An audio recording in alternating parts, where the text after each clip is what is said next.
Hello class, good morning. So, as you know that we have completed our lecture 1 of chapter 4 methods of calculating national income. In that lecture we have studied about that what are the methods of national income. First method is value added method. We have completed this topic in our last lecture. Okay, so as I told you that value added method in which only we use sales plus change in stock. Okay, sales, that is net sales, that is sales minus purchase. Okay, so that is our value added method. So now second topic is income method. This is the second method for calculating national income. Okay, actually national income method is also called distributed share method or factor payment method. According to this method, national income is estimated in the terms of factor payments like compensation of employees, rent, interest and profit to the owners, that is who are the owners, that is households,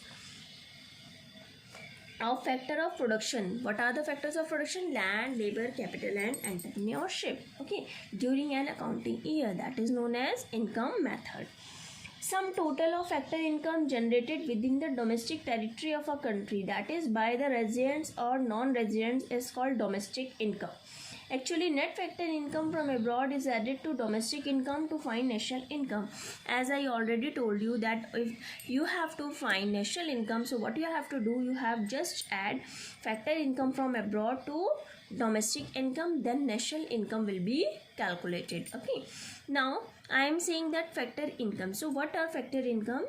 A factor income refer to income earned by a person as a reward for rendering his factor services. Okay, so what are factor income? Factor incomes, that income earned by a person as a reward for rendering his factor services. If a person is working somewhere else, then he is getting, instead of that, wages or salary, that is known as factor incomes, or you can say that factor incomes are earned income. Okay, it may be in the form of wages, salary for his labor, rent for his land, interest for his capital or profit for his entrepreneurship. It must be noted that factor incomes are only earned incomes. As I told you that factor incomes are only earned income, they are not transfer income. Actually factor income or transfer income, they both are different from each other. Okay, they both are not same. Okay, so factor income and transfer income, they both are different concept. Actually transfer income means that is unearned income. Okay, they are not earned income. Like if I am saying that a pension received by a senior citizen, okay, so that is not an earned income, that is a part by, that is just a help which is done by the government without anything in return. Okay, so such receipts or payments are called transfer receipts or transfer payment. These are not included in estimation of national income. When we are estimating national income, so we are not use transfer income. Okay, we just use earned income, that is factor income. Okay, fine. Now classification, or you can say that types of factor income. What are the types of factor income? So actually factor incomes are classified into three types, that is compensation of employees, operating surplus, and third one is mixed income.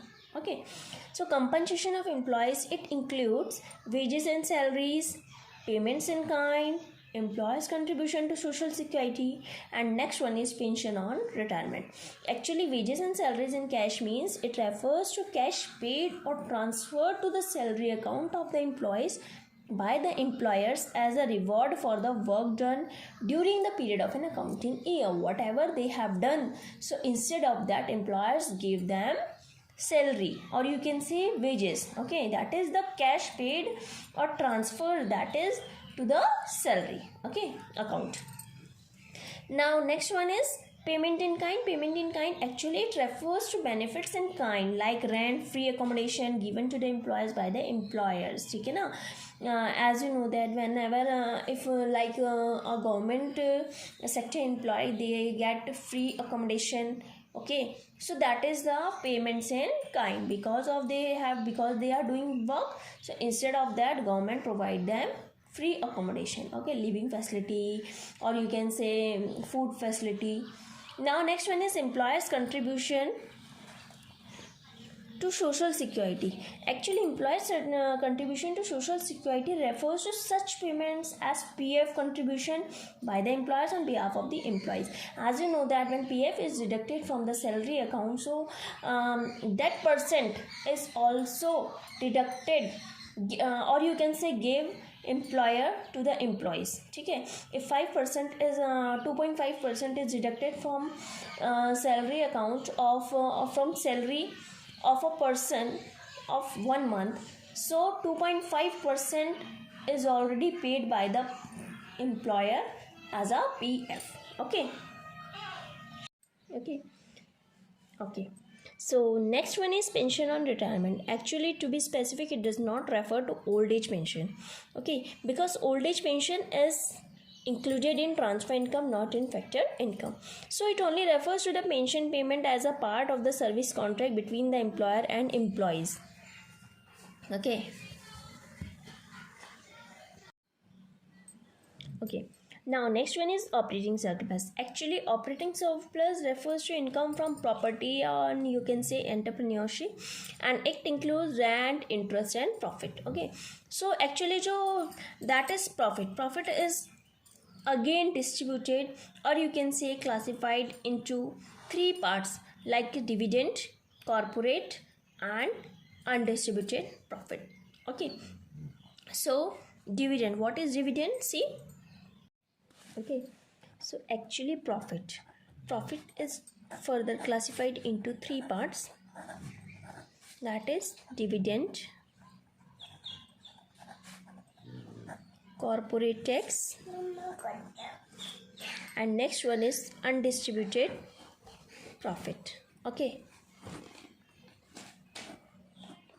see, what is dividend? Actually, dividend, it is the part of profit. What is this? It is the part of profit which is distributed among the shareholders. Okay, and it is distributed among the shareholders. Okay, so it is also called distributed profit because we have distributed it, so it is also called distributed profit. Like for example, if in a firm gets ₹1000 as a part of profit. Okay, so there are 3 partners A, B, C, and A gets from this profit 300 rupees as a profit. So what is dividend here? 300. Okay, that is a part of profit which is distributed among the shareholder. 300, he get 300 and he get 400. Okay, so this is the part of profit which is distributed among these shareholder. So 300, 300, 400, these are the dividend for A, B and C respectively. Okay, now next one is corporate tax. As you know that part of the profit which is paid to the government by way of profit tax. Okay, if a firm is getting profit, so it has to pay a tax to the government also. Okay, that is known as corporate tax. Okay, so corporate tax or corporation profit tax, actually this is the part of profit which is paid to the government by way of profit tax. So as you know that a firm is getting profit ₹1000, so from this it has to pay also tax to the government, that is known as corporate tax, or you can say profit tax. Okay, now next one is undistributed profit. Actually, if I am saying that ₹1000 a firm gets profit, so it distributed ₹200, 200 and 200 to their shareholders. So this is total 600. How much is left? 400. So 400 is kept for retained by the firms for future use, particularly to meet some contingent expenses, and it is also called corporate saving or undistributed profit. 400 is saved for contingent expenses, okay, which is the firms retained by the for the future use. Okay, this is the undistributed profit. Fine.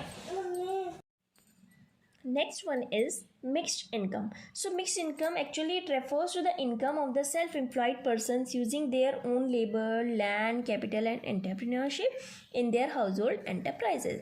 Actually these incomes are a mixture of wages, rent, interest and profit. That is why it is called mixed income. Okay, so separate estimation of wages, rent, interest and profit is not possible because factors of production are not hired purchased from the market.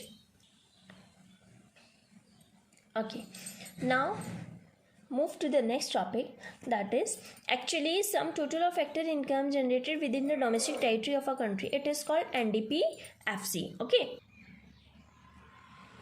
now see measurement of national income. If we are using national income, so what we have to do, actually NDPFC plus net factor income from abroad. And what is NDPFC? As I told you that national income is indicated by an NPFC and domestic income is indicated by GDP MP. Okay, so now NDPFC, what is NDPFC?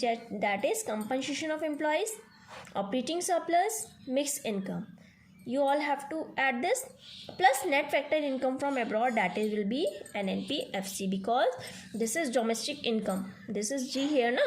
So this is domestic income and we have to change domestic to national. So what we have to do, net factor income from abroad will be added. Okay. Now actually while calculating national income by income method, so you have to follow some precautions while taking this method. Okay, so first one is transfer income like old age pension, employee should not be included. What should not be included? Transfer incomes. Okay, next one is income from illegal activities like theft and gambling etc. It is not included in national income. Okay, as you know that income generated in terms of black money. Okay, so which is not included simply because no estimates are available of such incomes. Okay, so second one is income from illegal activities. It will not be included. Next one is commission paid on the sale and purchase of second hand goods. As you know that second hand goods are already included while calculating first national income. So second hand goods values are not included for calculating national income. Okay, so you can see that commission paid on sale and purchase of second hand goods Okay,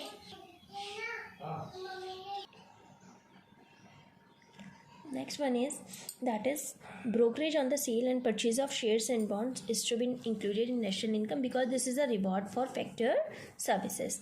Next one is actually income in terms of windfall gains like from lotteries should not be included as there is no value addition. So these are some precautions regarding the income method if you are calculating national income. Okay, and one thing more, that if corporate tax, dividend and undistributed profits, as you know that they all are the components of corporate profit. So once profit is included in the estimation of national income, any of these components should not be separately added. Okay, because if you will add them again, so it will create a problem of double counting. Okay, next one is income tax is paid out of compensation of employees. Actually whatever income tax is paid, it is paid out from compensation of employees, so it should not be added in the estimation of national income. Okay, now we are doing some numerical questions based on this topic, that is income method. Okay, we are going to do this. After this, in the next lecture we will start expenditure method, and this will be the last method for calculating national income. After completing third method also, that is expenditure method, then we will start some numerical questions on this chapter, that is national income. Okay, mixed question, we will do some mixed question. Now come to the numerical portion. See, this is an example 1 based on the income method. Okay, now given the following data and using income method, you have to calculate net domestic income, gross domestic income, net national income, and net national product at market price. Okay, that is an NP you have to find. So this is the question given here. Items are given: indirect taxes, subsidy, depreciation, mixed income, operating surplus, NFIA, and compensation of employees. So first you have to find net domestic income. So what you have to do? First method is net domestic income. Okay, so net domestic income, actually here domestic comes and you have to use income method. So what you have to do? You have to add up all the incomes. Okay, that is, see, mixed income is a part of income method, operating surplus, and compensation of employees. So just add this value. So that is compensation of employees plus mixed income and plus what? Operating surplus. So what are the values? Compensation of employees is, yes, 24,000 plus mixed income is, that is 28,000, and plus operating surplus is 10,000. So it will be equal to rupees 62,000 crore, because these values are in crore. Okay, now second one is you have to find gross domestic income. Gross domestic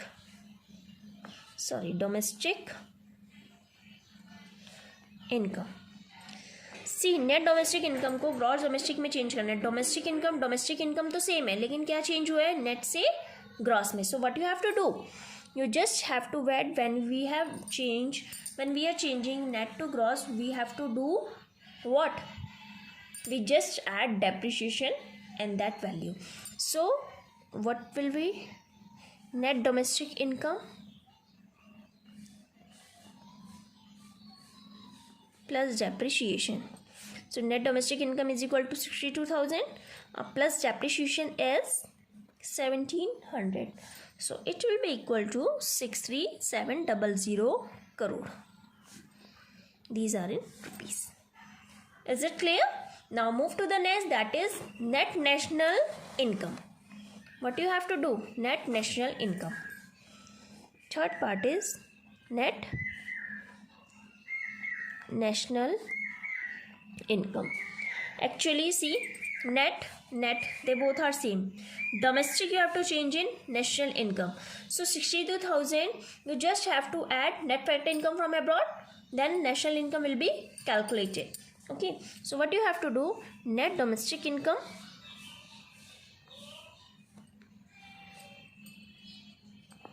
plus NFIA. So net domestic income is equal to 62,000 plus NFIA value is given in minus 300. So it will be equals to rupees 61,700 crore. Okay, this is my answer, that is net national income. Next one is you have to calculate net national product at MP. Okay, that is NNP MP. Net national product at MP, NNP MP. So see, net national product, that is net national income is also known as net national product. What you have to do? You have to calculate at MP. So what you have to do? Net national income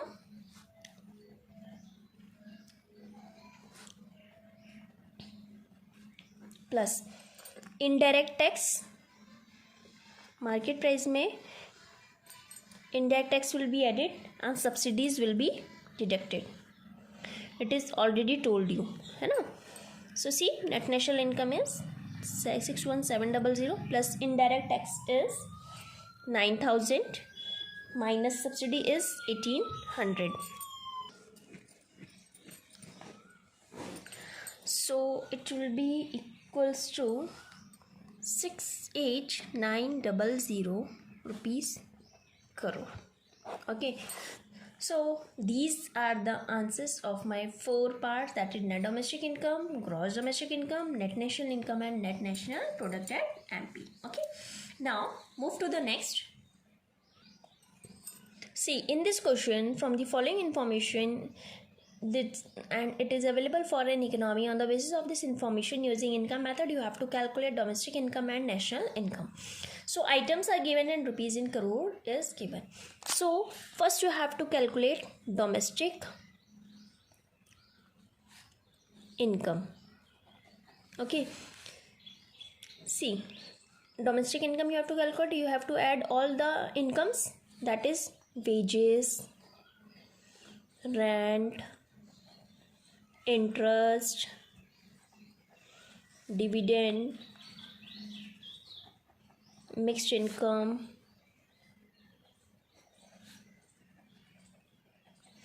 undistributed profit, social security contribution,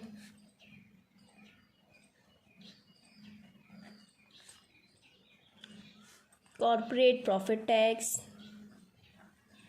These all are income. Okay, next one is net factor income from abroad. Actually, as you know that when you have to change domestic income to national income, then we will add net factor income from abroad. So in this you just have to find domestic income, you don't need to add this. Just put the values of this, that is 10,000 plus 5,000, sorry, plus 400 plus 300, 3,000 plus 400 plus 200 plus 400 plus 400. So it will be equal to 10 plus 5, 15, 15 plus 3, 18, 18 plus 1, 19, 19 and plus 8, that is 400 plus 400. It will be equal to 19,800 crores. Okay, this is the domestic income. Now you have to change domestic to national. So what you have to do? Plus net factor income from abroad. For calculating national income, it will be domestic income plus NFIA. So domestic income is 19,800 and plus NFIA is 1,000. So it will be equals to 800, 9 1 plus 10, 1 plus 1 2. 20,800 crore is my answers. Okay, so this is the income method which we are using for calculating national income. Actually, when the question will come in a question paper, so if they ask for calculating national income by income method, expenditure method or value added, then you just have to put that value. Okay, but if the question is directly come as you have to calculate national income, so you just have to see that what is the given here. If expenditures values are given, then you will use expenditure method. If incomes values are given, then you have to use income method. If sales, purchase, intermediate consumption are given, then you have to use intermediate consumption value. Okay, that is you have to use value added method. Okay, so this topic is completed now, that is income method. Okay, national income by income method. Now after this topic we will start our next method, that is expenditure method, in our next lecture. Okay, which will be on Monday. Okay, and tomorrow is your Zoom class, so you all have to attend that Zoom class. That is mandatory for all to attend the Zoom class, because we will do whole 1 week revision in that Zoom class. Okay, thank you class.